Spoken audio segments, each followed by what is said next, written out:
আজকে সেহরির জন্য ডিম ভর্তা বানাবো আর ডাল ভর্তা বানাবো। ডালের কি একটা অবস্থা হয়ে গেছে আল্লাহ। ভর্তার জন্য মরিচগুলো ভালো করে গুঁড়া করবো। রাজিম থাকলে অবশ্য সুবিধা হতো, রাজিমে আমার মরিচ গুঁড়া করে দেয় সবসময়। এখন রাজিম ঘুমাইতেছে তো আমাকে গুঁড়া করতে হচ্ছে।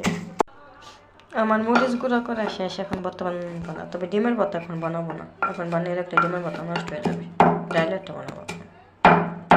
অবশ্য শুধু ডিমের ভর্তা, ডালের ভর্তা না, মাছ ভাজিও আছে।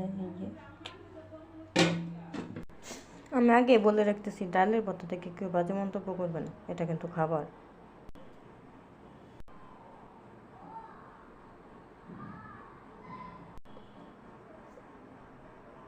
কেউ ইফতারি বাস ও সেইগুলো আস্তায় রেখে দিছি।